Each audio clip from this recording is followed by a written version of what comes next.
everlasting Father, Prince of Peace. First of all, a child is born.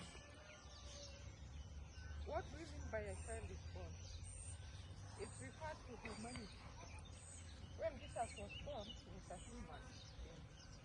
A child is given, refers to divinity. He's also God. He was born as a human, and he's also God. That refers to his divinity. It's still Isaiah chapter 9, verse 6. The Father gave us it goes further to give us his full name. The first name is Wonderful Counselor. The second name is Mighty God. The third name is Everlasting Father. The fourth one is Prince of Peace. Okay, Wonderful Counselor. Wonderful Counselor means he has all the knowledge we need. He's the leader of his people. He's a perfect counselor, guiding children in their faith and life. He's the answer to everything. So Jesus is like our Church of Satan. He told us there's a name there. Christ is the answer. He's the answer to every problem we have.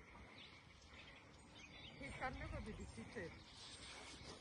So when Christ was born, this shows love which our God loved the world so much. That one is in John chapter 3:16. God loved the world so much that he gave us his son to come and save the world. That love is awesome. That's why he gave us Jesus to come and save us. So he's a wonderful counselor. He do counseling. He was preaching the gospel, and he said everybody should go ahead and preach the gospel across the globe. So we should be preaching the gospel even in our families, everywhere we are. You preach the gospel, you lead people to Christ, and you show them the goodness of Christ everywhere. In our family, in a gathering like this, and anywhere, even at your workplaces, you show people that Jesus is the best. You lead them to Christ, and then their life will never be the same again.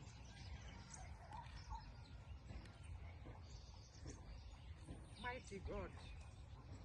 What does mighty God mean? He sent a child who became a forever king on David's throne. He was called Mighty God and Prince of Peace. God, he sent Jesus, who is God. He's a Prince of Peace. He brings peace everywhere. Where there's a crisis, when you have Jesus, you will have peace. You will never have crisis when you have Jesus. He's the everlasting Father. He was called Eternal Father and Prince of Peace. This is the deep abiding peace between our hearts and our Creator that cannot be taken away. Everlasting Father means he is also God. He was born as a human.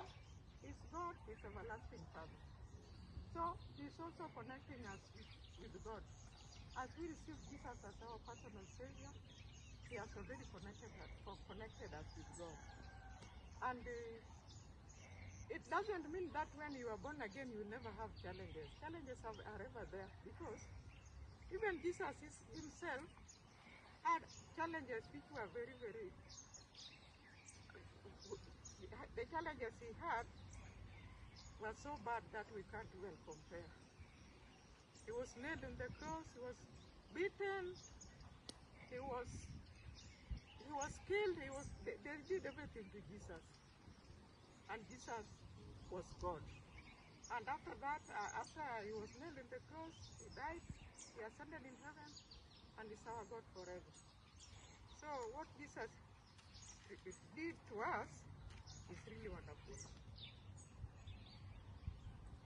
The birth of Christ brings us a new beginning. It's like a new beginning of life when the time when Jesus was born, because You see celebrations everywhere. People celebrating worldwide, celebrating the birth of Jesus. The whole world. Although I don't know Muslims if they celebrate, but me, I consider it to be celebrated the whole world because it was a new beginning to mankind. What happened in the days of Adam and Eve? If Jesus could not come to this world, we don't know where we could be. That's the reason why God sent his son Jesus to come and save us. So, he also came to carry our sins because everybody is a sinner. But once Jesus came, you are already saved from the sin. Once you get born again, you are saved from that sin. And he also came to give us eternal life. Eternal life, when you receive Jesus as your personal Savior, you get eternal life. So anybody here who is not yet saved, try your very best to receive Jesus as your personal Savior, so that you get eternal life. It's the best thing you can do. Even the moment you lead somebody to Christ, it's a very big deal which you have done with that person, whether a friend, a neighbor, sister, your child, or whoever. It's the best thing you can do to our people. He came to save the world from sin. That one we have talked about. So what I can tell us is try to surrender to Christ at all times. When you have a problem, surrender yourself to Christ. Sometimes even when you are not yet born again, sometimes you just sit down, pray